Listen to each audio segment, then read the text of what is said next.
Hello. Hello, അസ്സലാമു അലൈക്കും. ഇസ്ലാം. ലിയാഖത്ത് സാഹിബല്ലേ? അതെ.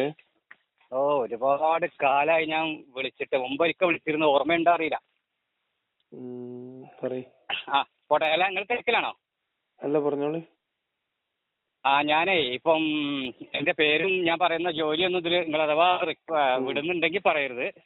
ഞാനൊരു ടാപ്പിംഗുകാരനാണ്. ഞാൻ പലപ്പോഴും നിങ്ങളുടെ ഈ സംഭവം ഞാൻ നേരത്തെ ഡൗൺലോഡ് ചെയ്ത് പോക്കറ്റിലിട്ടിട്ട് ഞാൻ ടാപ്പ് ചെയ്യുമ്പോൾ ഇത് കേൾക്കുമായിരുന്നു. ഇപ്പൊ കുറച്ചു കാലമായിട്ട് ടാപ്പിംഗ് നിർത്തി വെച്ചതുകൊണ്ടേ വീട്ടിൽ നിന്ന് കേൾക്കാനുള്ള ഒരു ചാൻസും ഇല്ല. ഇന്നലെയാണ് ഇപ്പൊ നമ്മുടെ മറ്റേ സാഹിബിനായിട്ട് അടിമത്തത്തിന്റെ ആളുമായിട്ടുള്ള ആ ഖുർആന്റെ സനദിനെ കുറിച്ചൊക്കെ ഒരിത് കേട്ടപ്പോഴാണ് എനിക്ക് നിങ്ങളെ വിളിക്കാൻ തോന്നിയത്. ഒരു ചെറിയ സംഭവം നമ്മുടെ നാട്ടിലെ എന്റെ ഒരു അനുഭവം പറയാണ്. ഞാൻ സത്യത്തിൽ മുർത്തദ് എന്ന് പറഞ്ഞ നിങ്ങളുടെ ഈ ചാനലിലൂടെ ഒരു ലൈവ് വന്നിട്ട് എനിക്ക് ഒരിക്കലും കഴിയില്ല, രാത്രി വന്നിട്ട് ഇത് പറയണം എന്നായിരുന്നു എന്റെ ആഗ്രഹം.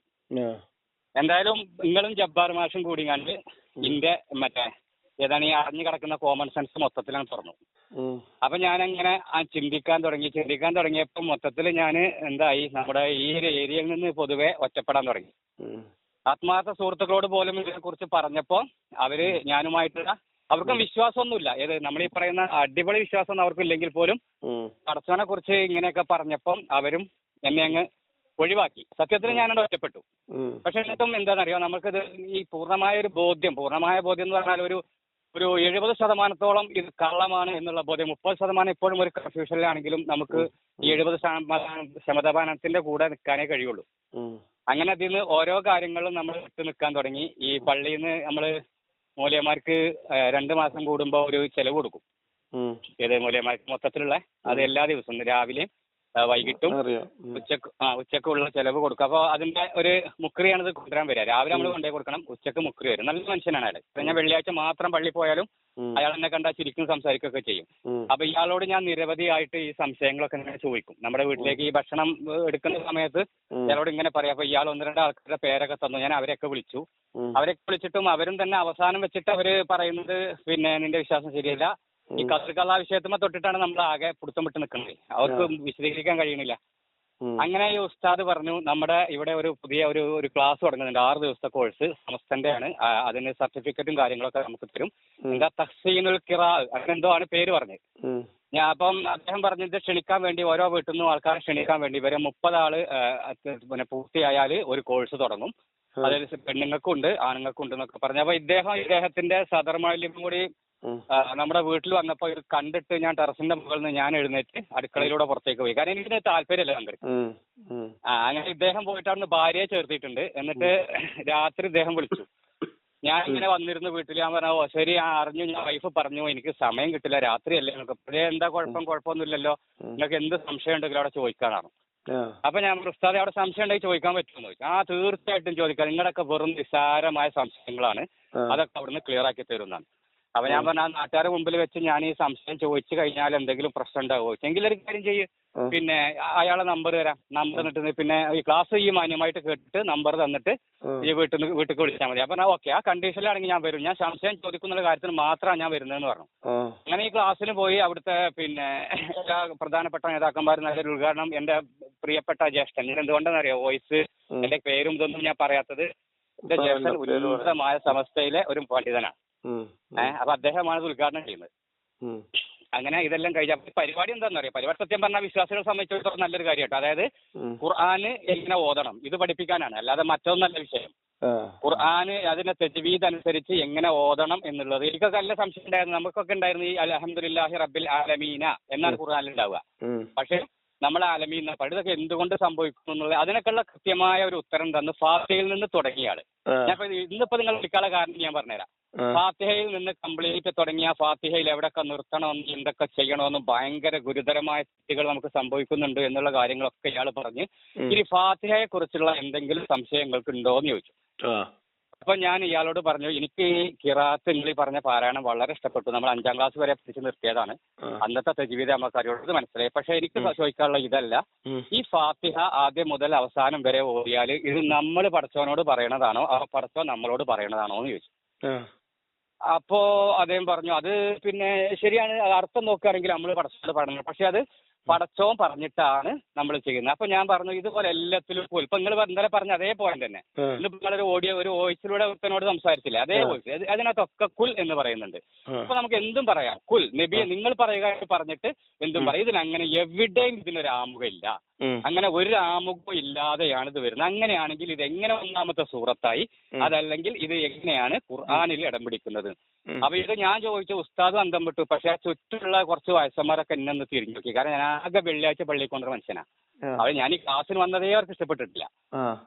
അങ്ങനെ അവരൊക്കെ പാടെ ഇങ്ങോട്ട് തിരിഞ്ഞു നോക്കി ആകെ വിഷയം. അപ്പൊ ഞാൻ ഉസ്താദ് പറഞ്ഞു ഇത് ഒരു കാര്യം ചെയ്യാം, ഞാൻ നാളെ പറഞ്ഞു തന്നാൽ മതി. ഞാൻ പറഞ്ഞു ഓക്കെ ഉസ്താദ് മതി, എനിക്ക് പ്രശ്നമൊന്നുമില്ല, ക്ലാസ് അടക്കട്ടെ എന്ന് പറഞ്ഞു. അങ്ങനെ പിറ്റേന്ന് വന്നിട്ട് ഇയാൾ ഇങ്ങനെ തബ്ബത്ത് യദാ അബീൽ ലഹബ് കുൽഹു അല്ലാഹു അഹദ് തുടങ്ങി. ആ കുൽഹു അല്ലാഹു അതും കംപ്ലീറ്റ് പറഞ്ഞിട്ട് അയാൾ പറഞ്ഞു ഇതിനെ കുറിച്ച് എന്തെങ്കിലും സംശയം ഉണ്ടോ? ഞാൻ പറഞ്ഞു എനിക്ക് സംശയം എപ്പോഴും ഉണ്ട്. അള്ളാഹു സമദ് നിങ്ങൾ പറയുന്നു.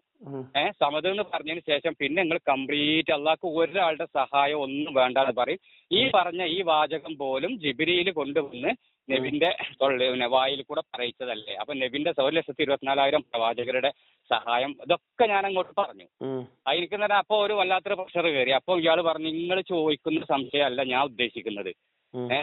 ഞാൻ ഉദ്ദേശിക്കുന്നത് ഈ തജ്വീദുമായിട്ട് എന്തെങ്കിലും നിങ്ങൾ ഇന്നലെ ചോദിച്ച ചോദ്യം ഞാൻ പിന്നെ കുറെ ആലോചിച്ചു. സത്യം പറയട്ടെ, എനിക്ക് അതിന്റെ ഉത്തരം കിട്ടില്ല. ഇയാൾ വളരെ കൂളായിട്ട് നല്ലൊരു മൂലയരാണ്, നല്ലൊരു മനുഷ്യനുമാണ്. അയാൾ പറഞ്ഞു ഞാൻ ഇന്നലെ രാത്രി മുഴുവൻ അതിനെ കുറിച്ച് ആലോചിച്ചു, എനിക്ക് അതിന്റെ ഉത്തരം കിട്ടിയില്ല കേട്ടോ പറഞ്ഞു. അപ്പൊ ഞാൻ പറഞ്ഞ ഓക്കെ നന്നായി, നല്ലൊരു മറുപടിയാണ്. ഞാൻ പലരോടും ചോദിച്ചിട്ടും പലരും പറയുന്നതാണ്. അപ്പോഴേക്കും സദർ മൗല്യം അവിടെ നിന്ന് എണീറ്റ് നിന്നിട്ട് ഇത് പറയാനുള്ള ഇതല്ല നമുക്ക് ഇവിടെ ഈ കാര്യങ്ങൾ, അതായത് ഈ തജ്വീദിനെ കുറിച്ച് ഓത്തിന്റെ എവിടെയെങ്കിലും ഇതിനെ കുറിച്ചും ഉള്ള പ്രശ്നങ്ങളൊക്കെ പറയുമ്പോൾ എല്ലാവരും അതിനെ അനുകൂലിച്ചു. അതിനല്ലാതെ ഇതൊന്നും ഇവിടെ ചോദിക്കരുത് എന്നൊക്കെ പറഞ്ഞ കണ്ടത്. ഇപ്പൊ ഉസ്താദ് പറഞ്ഞു പിന്നെ മൂപ്പർക്കുള്ള ക്ലാസ് ഇതാണ്, മൂപ്പരാക്കട്ടെ നിങ്ങൾക്ക് എന്താണോ സംശയം ഒന്നുകിൽ നിങ്ങൾ പള്ളിയിൽ വരിക അല്ലെങ്കിൽ ഞങ്ങൾ വീട്ടിലേക്ക് വരാം എന്നൊക്കെ പറഞ്ഞ് മൂപ്പര് അതാണ് ഒതുക്കി. അപ്പൊ ഞാൻ ആയിക്കോട്ടെ എന്ന് പറഞ്ഞു. എല്ലാവരും കാര്യം 30 ആൾ എനിക്ക് എതിരാവും എനിക്ക് ഉറപ്പാണ്. പക്ഷെ നമുക്ക് ചോദിക്കാൻ പറ്റില്ലല്ലോ. അങ്ങനെ അത് കഴിഞ്ഞ് പള്ളിക്ക് ഞാൻ സാധാരണ നിസ്കരിക്കാത്ത അക്ഷരത്തിലൊക്കെ ചോദിച്ച സ്ഥിതിക്ക് ഈ മൂലയരപ്പം നിസ്കരിക്കുന്ന മോശമല്ല എഴുതി പോയാണ്ട് ഏഷൊക്കെ നിസ്കരിച്ച് ഇങ്ങോട്ട് പോരാൻ നേരത്തെ 2-3 ആൾക്കാർ പള്ളിന്റെ പ്രസിഡന്റും പള്ളിന്റെ സെക്രട്ടറിയും ഈ സദർ ഉസ്താദും ഇന്നിങ്ങനെ റൗണ്ട് ചെയ്ത് നിന്നു. എന്താണ് ഇങ്ങനെയൊക്കെ ചോദിക്കുന്നത്? ഞാൻ പറഞ്ഞു ചോദിച്ചത് സത്യമല്ല, അല്ലെങ്കിൽ അതിന് മറുപടി പറഞ്ഞാൽ മതി, എനിക്ക് പ്രശ്നമല്ല, ഞാനൊരു വിശ്വാസിയാണ്, എനിക്കൊരു സംശയമുണ്ട് എന്ന് പറഞ്ഞിട്ട് ഞാൻ പറഞ്ഞു പിന്നെ അഫലാത്ത കിലൂൻ നമ്മൾ ചിന്തിക്കുന്നില്ലെന്ന് 29 തവണ ഖുർആനിൽ പറഞ്ഞിട്ടുണ്ട്. അപ്പൊ അതൊക്കെ വെച്ചിട്ട് നമ്മൾ ചിന്തിച്ചിട്ട് ചോദിക്കുകയാണ് എന്നൊക്കെ പറഞ്ഞപ്പോ പറഞ്ഞു സദർ പറഞ്ഞു എന്റെ കാര്യം ഞാൻ ഏറ്റു, നമുക്ക് എന്താ വെച്ചാൽ ചെയ്യാതാണ്. അങ്ങനെ ഞങ്ങൾ വാട്സപ്പ് കൂടെ സംഭാഷണം തുടങ്ങിയതാണ്. ഇപ്പൊ സംഭാഷണം തുടങ്ങി ലാസ്റ്റ് അയാള് അങ്ങോട്ട് പിന്നെ ഒരുപാട് വയലന്റ് ആയി. നിങ്ങൾ ഈ പറഞ്ഞ പിന്നെ ഞാൻ ചോദിച്ചു മൂപ്പര് +2 പഠിപ്പിക്കുന്നത്. ഞാൻ പറഞ്ഞു എന്റെ കുട്ടി ഇപ്പൊ 10ാം ക്ലാസ്സിലാണ് സാറേ, +2 എന്റെ കുട്ടിനെ ഞാൻ അങ്ങോട്ട് പറഞ്ഞേക്കൂലാണ്. +2 ഇതിൽ നിങ്ങൾക്ക് ഒരു ക്ലാസ് ഇല്ല. ഞാൻ നിങ്ങളെയൊക്കെ ഒന്ന് കേട്ട് കേട്ടോ, എനിക്ക് ഒരു ഐഡിയ ഇല്ലായിരുന്നു. നിങ്ങളെയൊക്കെ ഒന്ന് കേട്ട ധൈര്യത്തിൽ മാത്രം +2 12ാം ക്ലാസ്സിൽ പിന്നെ മതം വിട്ടവരെ കൊല്ലാണ് നിങ്ങൾ പഠിപ്പിക്കുന്നില്ല ചോദിച്ചു.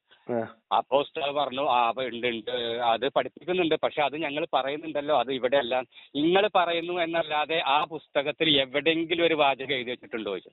പുസ്തകത്തിൽ അങ്ങനെ ഒരു വാചകമല്ല, പുസ്തകത്തിൽ ഇതങ്ങോട്ട് പഠിപ്പിക്കുകയാണ്, അല്ലാതെ ഇത് ഇന്ത്യയിലല്ലോ ഇത് അതൊന്നും പുസ്തകത്തിൽ എഴുതിയിട്ടില്ല. ഇന്ത്യയിലില്ലെങ്കിൽ പിന്നെ എന്തിനാ പഠിപ്പിക്കുന്നത്? അതന്നെ അല്ല പുസ്തകത്തിൽ എന്നിട്ടും അത് എഴുതിയിട്ടില്ല. അല്ലെങ്കിൽ ജസ്റ്റ് അവർ പുസ്തകത്തിൽ ഇത് ഏതായാലും ഇവരൊക്കെയാണ്, എന്നാലും ഇത് പുസ്തകത്തിൽ അത് അവർ ചെയ്തിട്ടില്ല. അപ്പോ ഉസ്താദ് പറഞ്ഞു അല്ല അത് പിന്നെ ഇതിന്റെ നിയമങ്ങൾ നമുക്ക് ഞാൻ പറഞ്ഞു എന്റെ മോന് ആ നിയമം പഠിക്കണ്ട എന്നൊക്കെ പറഞ്ഞിട്ട് നിങ്ങളെ സംശയങ്ങൾ പറയുന്നൊക്കെ പറഞ്ഞിട്ട് നിങ്ങളെ സംശയമുള്ള പ്രശ്നം എനിക്ക് ഫാത്തിമെന്ന് തുടങ്ങല്ലേ. ഞാൻ പറഞ്ഞു ഫാത്തിമെന്ന് തുടങ്ങേണ്ട ആവശ്യമില്ല, എനിക്ക് അവിടുന്ന് അല്ല തുടങ്ങേണ്ടത്, എനിക്ക് ആദ്യം നബിനെ സൃഷ്ടിച്ചോർന്ന് തുടങ്ങണം എന്നാണ്. ഇത് തുടങ്ങാൻ പറ്റില്ല, ആദം നബിനെ സൃഷ്ടിച്ചെടുത്തെന്ന് വെച്ച് തുടങ്ങണം എന്ന് പറഞ്ഞു. പിന്നെ നിങ്ങൾ ആ പണ്ടത്തെ നിങ്ങൾ ആ സംശയങ്ങളൊക്കെ ഉണ്ടല്ലോ നിങ്ങൾ പറഞ്ഞിരുന്നേ, അത് കംപ്ലീറ്റ് ഓരോന്ന് അതായത് ഇപ്പൊ ഇയാള് സ്വർഗത്തിൽ വന്നിട്ട് ഇബിലീസ് പഠിപ്പിക്കുകയാണെങ്കിൽ പിന്നെന്തിനാ സ്വർഗം എന്ന് പറയാം? ഇബിലീസ് സ്വർഗത്തിൽ ഉണ്ടാവുമോ? അപ്പൊ അത് ജന്നത്തുൽ ഖുലൂദ് എന്ന് പറയുന്നില്ല. അങ്ങനെ 2-3 സ്വർഗം പറഞ്ഞു. ഒന്ന് പുറത്തുള്ള സ്വർഗമാണ് അത്രയത്, ഉള്ളിലുള്ള സ്വർഗമല്ല. അപ്പൊ ഞാൻ ചോദിച്ചു അങ്ങനെയാണെങ്കിൽ ഈ പുറത്തുള്ള സ്വർഗം ഇമാം ഷാഫിയൊക്കെ ഇത് പുറത്തുള്ള സ്വർഗം എന്ന് പറയുന്നു, പക്ഷെ ഇമാം ഹംബലി പറയുന്നത് അങ്ങനെയല്ലല്ലോ. അതുകൊണ്ടല്ലേ നമ്മൾ 2 മതം ഉണ്ടായത്. പഠിച്ചോൻ ഇരിക്കുന്നിടത്താണ് ഇബ്ലീസ് ഉണ്ടായിരുന്നത്. പഠിച്ച സ്വർഗത്തിന്റെ വരാതി കുത്തിരിക്കും. അല്ല അത് എന്തായാലും പഠിച്ച് പുറത്താക്കിയിട്ടുള്ള ആളെ പുറത്താക്കിയിട്ട് പിന്നെ വരുന്നതാണ് നമുക്ക് പ്രശ്നം. ആദ്യം എല്ലാ കാരണം ഇതിപ്പോ ഇബ്ലീസാന്നല്ലേ പഠിച്ചോന് അർച്ചോനെ എല്ലാം അറിയാലോ. അപ്പൊ അങ്ങനെ സംസാരിച്ച് ലാസ്റ്റ് ഇപ്പം നമ്മളെ ആനക്കലഹം ഉണ്ടല്ലോ അവിടെ എത്തി നിൽക്കുകയാണ്. ഇയാള് ജന്നത്തുൽ ഖുലൂദ് എന്നും പറഞ്ഞിട്ട്, കാരണം ഷാഫി മദ്ഹബിൽ വിശ്വസിക്കണം, ഷാഫി മദ്ഹബ് വിശ്വസിക്കുകയാണെങ്കിൽ ആ വിശ്വസിച്ചേ പറ്റുള്ളൂ എന്ന് പറഞ്ഞിട്ട് മൂപ്പര് അയിമട്ട് ഒതുക്കി. അപ്പം ഈ പിന്നെ ഇതെത്തി, ഈ ഫീല് ആനക്കലഹത്തിന്റെ ആ ഇതെത്തി. അപ്പം അവിടെ ഞാൻ ചോദിച്ചു, ഈ മക്കയിലുള്ള 360ഓളം വിഗ്രഹങ്ങൾ ഉണ്ടായിരുന്ന ഒരു പിന്നെ ക്ഷേത്രത്തെ തകർക്കാനാണ് അബ്രഹത്ത് രാജാവ് വരുന്നത്. അതിനെയാണ് അബാബിൽ പക്ഷികളെ കൊണ്ട് പടച്ചോനെ എറിഞ്ഞോടിപ്പിച്ച് കൊല്ലുന്നത്. കാരണം അങ്ങനെ പടച്ചോനെ ഈ വിഗ്രഹങ്ങളെ ആരാധിച്ചിരുന്ന ഈ ഇത് സംരക്ഷിച്ചു. പിന്നെ അതിനുശേഷം ഇത് ഏകദൈവാരാധനയായിട്ട് 4 പ്രാവശ്യത്തിൽ കഅബ അക്രമം നടത്തിയിട്ടുണ്ട്. ജന്നാത്തി എന്നൊക്കെ പറയുന്ന അയാളൊക്കെ നടത്തിയ അക്രമം എന്നൊക്കെ പറഞ്ഞാൽ സംസംഗണർ വരെ ഇതിട്ട് മൂടിയ സംഭവം വരെ ഉണ്ടായിട്ടുണ്ട്. അവിടെ എന്താ പടച്ചോനൊന്നും ചെയ്യാത്തത് എന്ന് ചോദിച്ച് അവിടെ വെച്ച് നിർത്തിക്കണം. അപ്പൊ അയാൾ പറഞ്ഞു, ഇനിയിപ്പോ മദ്രസ് ഒക്കെ ഭയങ്കര സ്ട്രോങ് ആയി, നടക്കൂല, ഇനിയിപ്പോ നമുക്ക് പിന്നെ എപ്പോഴെങ്കിലൊക്കെ കാണാം, ഏതായാലും ഇതൊന്നും ശരിയല്ലോ, ലാസ്റ്റ് ഡയലോഗ് ഇതൊന്നും ശരിയല്ല എന്നൊക്കെ പറഞ്ഞ് ഇപ്പൊ പൊതുവെ ആൾക്കാർ എന്നെ ഒരു പ്രത്യേക രീതിയിലാണ് നോക്കണത്. അതായത് മുമ്പ് ഒരു വളരെ അജ്ഞയോടെ നോക്കുമായിരുന്നെങ്കിൽ ഇപ്പൊ ഈ ചെന്നൈക്ക് എന്തോ അറിയട്ടോ എന്നുള്ളൊരു നോട്ടം കൂടി ആ നോട്ടത്തിൽ ഉണ്ടോ എന്നുള്ള ഒരു ഇത്. അതായത് പണ്ട് നമ്മളെ വളരെ അജ്ഞരെ പള്ളിയിലൊന്നും കയറാത്ത ഒരു ചെങ്ങായി എന്നുള്ള രീതിയിൽ നിന്ന് മാറിയിട്ട്, കാരണം ഞാൻ അവിടെ ആ മൂല്യരോട് പിന്നെ സഹീഹ് സിറ്റൊക്കെ കാണാതെ പഠിച്ചു വെച്ചിനപ്പോഴേക്കും അതിന്റെ പേര് അത് കംപ്ലീറ്റ് നസായി, തുറമുദ്, ഇബ്നു മാജ അതൊക്കെ ഞാൻ പറഞ്ഞപ്പോ ഉസ്താദും പറഞ്ഞു, ശരിയാണ്, ഇയാൾ ചിന്തിക്കുന്ന ഒരാളാണ്. കാരണം ഈ സഹീഹ് സിത്ത എന്ന് പറഞ്ഞ ഈ 6 എണ്ണം ഇത്ര പെട്ടെന്ന് പറയാൻ ഇയാൾക്ക് കഴിഞ്ഞിരുന്നെങ്കിൽ എന്നൊക്കെ പറഞ്ഞു. അപ്പൊ ഞാൻ ഉസ്താദ് പറഞ്ഞു, ഉസ്താദ് ഇതാണ് പ്രശ്നം, ഞാൻ പറയട്ടെ, അതിനെ ഉമർ ഇബ്നുൽ ഖത്താബ് ഫാത്തിമ ബീവിയുടെ മരുമകനാണെന്ന് പറഞ്ഞാൽ നിങ്ങൾ വിശ്വസിച്ചു ചോദിച്ചു. അതിൽ ഇയാളിന്റെ മുഖത്തേക്ക് ഇങ്ങനെ നോക്കി. അയാൾക്ക് ആ ഉസ്താദിന് വരെ ആദ്യത്തെ അറിവാണ്. നിങ്ങൾ ഒരു തങ്ങളെ കഥ പറഞ്ഞ് പൗതിയാക്കി വെച്ച ഓർമ്മക്ക് സൈനുൽ ആബിദീന്റെ പേര്, അത് നിങ്ങൾ ഇപ്പോഴും നിങ്ങളും ഉമറുമായി അത് നിർത്തി. ഞാൻ അത് കാണാൻ വേണ്ടി എന്നും കൊല്ലങ്ങളായി, ഇന്നും ഞാനത്, കാരണം അന്ന് ഈ സൈനുൽ ആബിദീൻ തങ്ങളെ രക്ഷിച്ചത് സൈനബ ബീവി എന്ന് പറയുന്ന ഒരു പെണ്ണാണ്. അത് ഫാത്തിമ ബീവിയുടെ മകളിലൂടെ ഉമർ ഇബ്നുൽ ഖത്താബിന് ഉണ്ടായ മകളാണ്. കാരണം നമുക്ക് ആകെ എന്താ അറിയാ, ഹസൻ ഹുസൈൻ, അതിന്റെ അപ്പുറം ഒന്നും നമുക്കറിയില്ല. പിന്നെ എത്ര മക്കളുണ്ടായിരുന്നു എന്നുള്ളതൊന്നും നമുക്കറിയില്ല. അങ്ങനെ കുറച്ച് കാര്യങ്ങൾ ഞാൻ മൂപ്പരോട് പറഞ്ഞപ്പോ മൂപ്പർക്കും തന്നെ അതുവരെ മൂപ്പര് ഈ തബ്ബത്തി അബിലൊക്കെ മൂപ്പര് പറയണേ, പിന്നെ നബി നേരെ ഇങ്ങോട്ട് ഒരു മലന്റെ മേലെ കയറി വന്നിട്ട് എല്ലാരും വിളിച്ചു, എല്ലാരും വന്നു, ഞാൻ അല്ല മീനാണ് നിങ്ങൾക്ക് അറിയില്ലേ, അറിയും, എന്നാ ഞങ്ങളോട് പറയാം ഇവിടെ ഒരു അക്രമം നടക്കേണ്ടത് നിങ്ങൾ വിശ്വസിക്കുവോ? അപ്പൊ എല്ലാവരും പറഞ്ഞ വിശ്വസിക്കും. എന്നാ അതല്ല പറയാൻ പോകുന്നത്, അള്ളാഹു മാത്രമേ ദൈവമായിട്ടുള്ളൂ. അപ്പോഴാണ് അബൂ ലഹബ് ഇത് പറഞ്ഞത് എന്ന് പറഞ്ഞു. അപ്പൊ ഞാൻ പറഞ്ഞു, ഉസ്താദെ അവിടെ ഒരു കാര്യം പറഞ്ഞുതരാം, ആ മല എന്ന് പറയുന്നിടത്ത് ഞാനോ അല്ലെങ്കിൽ ഉസ്താദോ പൊരുങ്ങാണ്ട് ഇങ്ങനെ എല്ലാവരും വരി എന്ന് പറഞ്ഞാലും എല്ലാവരും വരൂല ചോദിച്ചു ഉസ്താദിനോട്, ആൾക്കാരട്ടിന്ന്. അതിൽ ഇയാളിങ്ങനെ മൂത്തക്ക് നോക്കി. കാരണം അതിന്റെ സന്ദർഭം അതാണ്. ആ മല എന്ന് പറഞ്ഞാൽ ഒരു ശത്രുക്കൾ ആരെങ്കിലും വരുമ്പോ മാത്രം കയറി നിന്നാണ്ട് വിളിക്കേണ്ട ഒരു സാധനമാണ്. അവർക്ക് എല്ലാവരും വരും, ഗോത്രത്തെ രക്ഷിക്കാന്നുള്ളതാണല്ലോ. അപ്പൊ ഉസ്താദിന് സംഗതി മനസ്സിലായി. ഉസ്താദ് ഇത് പെയിന്റ് അടിച്ചുകൊണ്ട് പറയാൻ നിൽക്കുകയാണ്. ആ പെയിന്റ് ഞാൻ പൊളിച്ചപ്പോ ഉസ്താദിന്റെ മുഖത്തേക്ക് ഞാൻ അവനെ കൂടുതൽ സ്വീകരിച്ചില്ല. ഞാൻ മുഖത്തേക്ക് നോക്കി, ഇങ്ങനെയല്ല സംഭവം എന്ന് ചോദിച്ചു. നിങ്ങൾ പോയാലും ഞാൻ കയറി വിളിച്ചാലും ആ മലന്റെ അവിടെ ആള് വരില്ല. അത് അല്ലമീൻ ആയതുകൊണ്ടല്ല, അദ്ദേഹം അല്ലമീൻ അല്ല എന്നൊന്നും ഞാൻ പറയുന്നില്ല, പക്ഷെ ഇത് അതിന്റെ പേരിലല്ലല്ലോ എന്ന് ചോദിച്ചു. അപ്പൊ മൂപ്പര് പറഞ്ഞു, നിങ്ങൾ ക്ലാസ്സിലേക്ക് ഞാൻ പറയുന്നത് ശ്രദ്ധിക്കുന്നു. അങ്ങനെ മൂപ്പര് നേക്കിൽ ഒഴിവായി നിന്നിട്ട് മൂപ്പര് നേരെ പോയിട്ട് ചെയ്തത് എന്താ വെച്ചാല് എന്റെ ജ്യേഷ്ഠനോട് ഈ വിവരം കംപ്ലീറ്റ് പറഞ്ഞു. ഞാൻ എന്റെ ജ്യേഷ്ഠൻ പഠിപ്പിച്ചതാണ് ഇദ്ദേഹത്തെ. എന്റെ ജ്യേഷ്ഠൻ അത്രയും സീനിയറാണ്. അതായത് സംസ്ഥയിലെ ഏറ്റവും ഉന്നതനായ ഒരു മനുഷ്യനാണ് എന്റെ ജ്യേഷ്ഠൻ. അങ്ങനെ ജ്യേഷ്ഠൻ വീട്ടിലേക്ക് വന്ന് 2 ജ്യേഷ്ഠന്മാരും കൂടെ വന്ന്, ഒരു ജ്യേഷ്ഠന് മൂല്യാരാണ്, അവര് വന്നിട്ട് വേണ്ട കച്ചറ, എന്റെ വൈഫൊക്കെ ആകെ കരഞ്ഞ് പിടിച്ച് അങ്ങനെ സംഗതി ചുരുക്കി പറഞ്ഞ മൊത്തം സീൻ. ഞാൻ അപ്പോഴോട് പറഞ്ഞു, എനിക്ക് ഇങ്ങനെ ഇത് ഞാൻ ഇല്ലാന്നോ പറിച്ചോല്ലാന്നോ അങ്ങനത്തെ ഒന്നും ഞാൻ പറഞ്ഞിട്ടില്ല, പക്ഷെ ഇതിനകത്ത് നമുക്ക് ഉണ്ടാകുന്ന സംശയങ്ങൾ അത് ചോദിച്ചു, അത്രേ ഉള്ളൂ എന്നൊക്കെ പറഞ്ഞ്. പക്ഷെ പിന്നെ വൈഫിനൊക്കെ ശരിക്കും പിന്നെ മനസ്സിലായി തുടങ്ങി. കാരണം ഒരുപാട് കാര്യങ്ങളിൽ അവള് കരയുമ്പോ നമ്മള് സംസാരം നിർത്തും. കാരണം എന്താ വെച്ചാൽ നമുക്ക് ചിലരെ നമുക്ക് അംഗീകരിക്കാൻ കഴിയില്ല. ഇപ്പൊ നമ്മളെ റോഡിന്റെ സൈഡിൽ നിന്ന് പിന്നെ ഒരു പോലീസുകാർ വന്ന് കുറച്ച് കഞ്ചാവ് പിടിച്ചു. അപ്പൊ എന്റെ 3ാം ക്ലാസ് പഠിക്കുന്ന കുട്ടികൾ, എന്തിനാലേ പഠിച്ചവൻ ഈ കഞ്ചാവൊക്കെ സൃഷ്ടിച്ചത്? ആ ചെക്കനാ പഠിച്ചുകൊണ്ടിരിക്കണം. അതിൽ ഞാൻ പറഞ്ഞു, അതിന് ഞാൻ അവന്റെ മുഖത്ത് നോക്കിയിട്ട് വളരെ ബുദ്ധിപരമായ ഒരു ചോദ്യം എന്ന് പറഞ്ഞാൽ, അതിലങ്ങോട്ട് തുടങ്ങി വൈഫ്, ഇങ്ങനെയാണോ കുട്ടികളോട് പറഞ്ഞു കൊടുക്കേണ്ടത്? ഞാൻ പറഞ്ഞു, ഇങ്ങനെയാണ് ഈ കുട്ടികളെ ബുദ്ധിലോലും ഇങ്ങനെ ചോദിക്കും. അപ്പൊ അത് എന്തുകൊണ്ടാണെന്ന് പറഞ്ഞു കൊടുക്കാൻ നിങ്ങൾക്ക് കഴിയണം. നിങ്ങളിപ്പോ 100 കൊല്ലായില്ലേ തുടങ്ങിയിട്ട് സമസ്ത, അപ്പൊ അത് നിങ്ങൾ പറഞ്ഞു കൊടുക്കേണ്ടല്ലേ? കുട്ടി സംശയമുള്ളവർ ചോദിക്കൂല, ബുദ്ധിയുള്ളവർക്ക് എന്തായാലും സംശയം വരും, അവര് ചോദിക്കും. കാരണം ഈ ചെറുക്കന് ഉസ്താദെ ലിയാഖത്ത് ഭായി, ഞാൻ സത്യം പറയാം, നമുക്കൊക്കെ ഫീലിംഗ് വരും. നമ്മൾ ഇങ്ങനെ ഇരിക്കുമ്പോ ഈ ചെക്കൻ വന്നിട്ട് ഒരു ദിവസം എന്നോട് പറയണം, ഉപ്പാ വെറുതെ കേട്ടോ നമ്മൾ ഈ കാറും ജീപ്പും മറ്റതും മറിച്ചതും ഒക്കെ വാങ്ങണേ, ക്യാമത്ത് നാളുണ്ട്, ക്യാമത്ത് നാൾ വന്നാ കഴിഞ്ഞ്. എന്തിനാണ് നിങ്ങൾ നോക്കുകയാണെങ്കിൽ ആ ഞമ്മക്കതിങ്ങനെ കേൾക്കുമ്പോണ്ടല്ലോ ഒരു കുട്ടിനെ എന്റെ ആ ജീവിതത്തെ അങ്ങോട്ടേ അങ്ങോട്ട് നമുക്ക് ഭയങ്കര സങ്കടം വരുന്നു. പിന്നെ മദ്രസൊക്കെ നിർത്താ. ഇപ്പൊ എന്റെ ചെക്കൻ 10ാം ക്ലാസ് SSLC ആണ്. 10ാം ക്ലാസ് പിന്നെ രണ്ടാമത്തോ 10ാം ക്ലാസ് ഇവിടെ ഞാൻ പറഞ്ഞ പെണ്ണുങ്ങളോട് എടി മതി നമുക്ക് ഇനി ഇത് പഠിച്ചോട്ടെ കൊണ്ട് ട്യൂഷന് പോകണം, അതിന്റെ ഇടയ്ക്ക് ഇത് പോകണം. നടക്കൂല. ഇത് നിർത്തിയിട്ടുള്ള ഒരു പരിപാടി ഇല്ല. നിങ്ങളോ പോയി ഞാൻ ഉറപ്പിച്ചു, എന്നോട് ഉറപ്പിച്ചിരിക്കുന്നു നരകത്തേക്കുള്ളതാണ്. മക്കളെങ്കിലും ഞാൻ രക്ഷപ്പെടുത്തുന്നുള്ള ഓലോടെ നമുക്ക് എന്തൊക്കെ നിൽക്കാൻ പറ്റുള്ളൂ. അതിന് നിങ്ങൾ പറഞ്ഞ സമീപനം തന്നെ എന്നെ സത്യം പറഞ്ഞാലുണ്ടല്ലോ ഒരുപാട് കാര്യത്തില് നിങ്ങളൊരു ഫാനായി മാറിയാൻ. ഒരുപാട് കാര്യത്തിൽ എന്ന് പറഞ്ഞാൽ അത് ഞാൻ നിങ്ങളെ പൊക്കി പറയുന്നല്ല. അതായത് നമ്മൾ ഒരുപാട് ആൾക്കാർ നമ്മൾ കേട്ട് വരും. ഒരുപാട് പേരുടെ ഈ എന്റെ മനസ്സിൽ ഈ കരട് കുടുങ്ങിയതിന് ശേഷം ഒരുപാട് പേരുടെ വിമർശനങ്ങൾ നമ്മൾ കേൾക്കുമായിരുന്നു.